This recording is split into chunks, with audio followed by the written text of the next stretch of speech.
On this video, I will talk about implementing a global progressive tax on capital. First, I will say a few words about money and capital. Then, I will explain why we need a global tax on capital income. Then, I will explain how we could perhaps implement such a tax. And finally, I will explain what that has to do with socialism. Analytically, money and capital can be defined as separate concepts, but in practice, that doesn't really work. Let me explain. Money is a social convention invented to facilitate trade. Because of the lending practices of banks, the amount of money has exploded. This is credit money. Capital is technical progress and the efficient processes of production, essentially the means of production. When money is invested in things like the means of production, it becomes capital. The illusory value of property can vary in time, even when nothing in the real world changes. For example, because of speculation, the nominal value of property, the amount of money it is worth, can increase as the stock market prices are going up. But this does not increase the actual capital because there have been no investments in the production. Thus, production remains at the same level. The disparity between the stock market value and the actual value of production will eventually lead to a crisis. This is a feature of capitalism.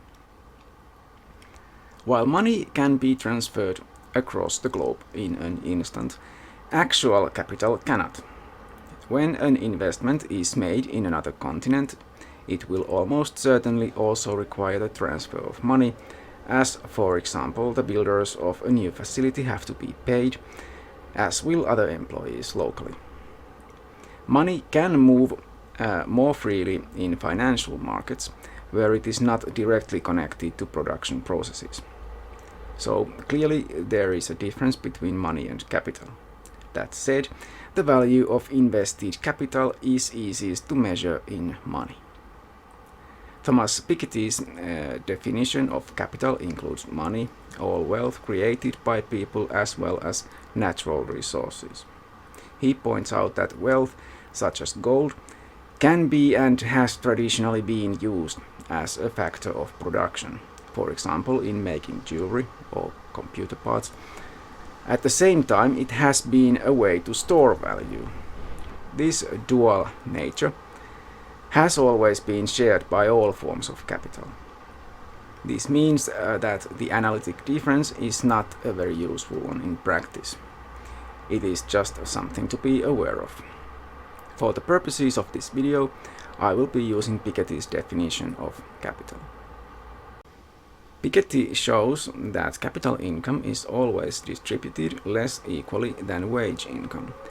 Capital and the income it provides are always and everywhere more concentrated. While the top 10% of wage earners get 25 to 30% of all wage income, the top 10% of capital income receivers get 50 to 90% of all capital income. The lower half of wage earners still gets a significant portion of all wage incomes, but the poorer half, based on owned wealth, owns practically nothing. Sohill and Palyan in 2016 noted that in the US the top 20% of the income distribution owned 77% of all wealth owned by households.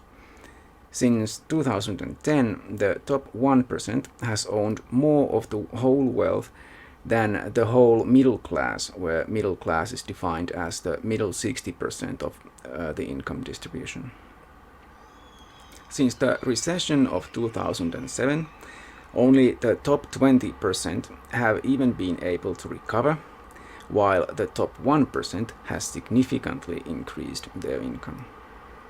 Sohill and Palyan also interestingly point out that from 1989 to 2016, the wealth of people over 65 has increased 68% on average, while the wealth of those under 35 has reduced by 25% in the same period. In 2017, the European Economic and Social Council adopted the view that the inequality in the distribution of income and wealth is a problem in the EU that needs to be addressed by both the EU and the member states. It recommended shifting the emphasis from taxation of labor to the taxation of wealth in order to distribute the wealth to where the markets do not distribute it on their own. Piketty explains that the middle class was created when, in the beginning of the 20th century, the richest 1%, which owned half of all wealth, started losing it to the middle class, so that by the end of the 21st century it only owned 20 to 25% of all wealth. This is now being reversed, meaning that the middle class is disappearing.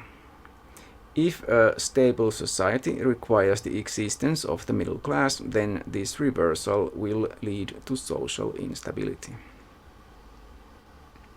The growth of income inequality has led to the purchasing power of the middle and lower classes ceasing to grow, and the increase of debts among those with low incomes. Meanwhile, so-called super CEOs have seen their incomes grow enormously. By 2010, the wealthiest 1% was receiving 1/10 of the national income. An especially worrying phenomenon is the accumulation of wealth through inheritances. When economic growth is slow, capital income is always greater than economic growth, which makes inherited wealth disparity that much more significant. It places people in very unequal positions on the basis of their birth alone. Great amount of wealth makes it easy to get a lot of capital income. Piketty mentions that the wealthiest 45 people received an annual interest rate of 6.8% with inflation accounted for, while the general population only increased its wealth by 2.1% per year. The concentration of capital leads to the creation of monopolies. They suffocate innovation. The wealth of the rich is taken out of the circulation in the economy. The wealth of a few rich individuals is not helping society, especially if wealth is hidden in tax havens. The super rich can isolate themselves from the rest of society with the help of private armies of security personnel, while using politicians to goad the impoverishing middle class to vent their frustration on immigrants and other easy targets. So how would a global tax on capital be implemented? First of all, the global tax on capital needs to be complemented with the increase of transparency in the financial system. The system has to be global so as to not lead to protectionist, nationalist solutions that will increase tensions between countries. The main advantage of a global tax system is that it makes global trade more fair and just. Piketty's tax would be a yearly tax on total wealth, regardless of the type of wealth. It would be progressive. The greater the wealth, the higher the tax.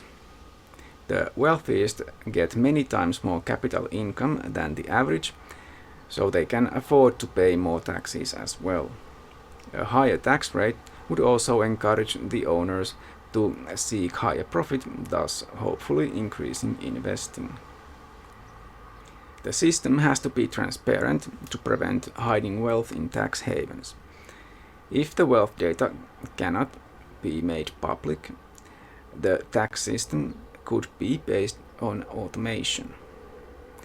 The purpose is to regulate capitalism more than to collect funds for the public sector. The system would collect needed information about wealth that currently does not exist.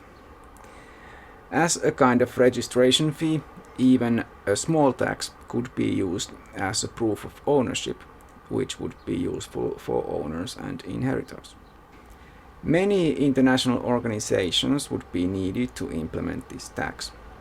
The EU is, according to Piketty, a large enough area to begin using this kind of capital tax. The European Central Bank could take a leading role in this. It would be its job to set the tax rates. The member states could be persuaded to accept this as a first step toward a fully global system. The World Trade Organization would be needed to help devise the necessary treaties and agreements required for the global capital tax. The International Monetary Fund and the World Bank could function as tax collectors and allocators of the funds accrued. The International Labour Organization could help persuade member states and their citizens to support global progressive tax on capital, as it is in the best interest of the wage earners. The less capital is taxed, the more taxes the wage earners have to pay. So, is this global tax on capital a form of socialism? The word socialism comes from the Latin word sociare, meaning to unite, to share. Socialism has traditionally been self-defined as the opposition to capitalism, offering a more humane option in politics. Socialists emphasize cooperation instead of competition and consider equality to be their central value. Socialism is about socially just allocation of resources, for example with the help of taxation. The aim is to create a society where all people are as equal as possible. According to Haywood in his Politics, the three main arguments for this egalitarianism are: 1. Social equality sustains justice or fairness. Social inequality is not typically caused by differences in individual abilities, but rather in the systemic inequality of the society. 2. Social equality strengthens solidarity, leading to greater communality and cooperation. Inequality leads to conflict and destabilizes society. 3. The fulfillment of the basic needs of all members of society is necessary for the realization of their freedom. Because the basic needs are the same for all, wealth should be distributed more or less equally. The Marxists want to collectivize private property and share the wealth equally. Social Democrats, on the other hand, want to use progressive taxation to share wealth in a welfare state. This is the model of Finland and the other Nordic countries in Europe. Social Democrats, in the ideological sense of the term, not really connected to political parties, want to side with the underdogs, the weak and the vulnerable. They do not want a revolution, or at least not an actual violent one. A revolution in thinking and values only. Their goal is to humanize capitalism with government control and regulations. According to Haywood, this kind of thinking has become the foundation of the critiques of global exploitation and inequality. It is now the most common and popular form of socialism. The idea of a global progressive tax on capital gains can be seen as a form of socialism, but only an unthinking, knee-jerk reactionary would see that as a bad thing. This reaction is probably based on the fear of a violent revolution, and whatever else the capitalist propaganda of the past more than 100 years has claimed socialism to cause.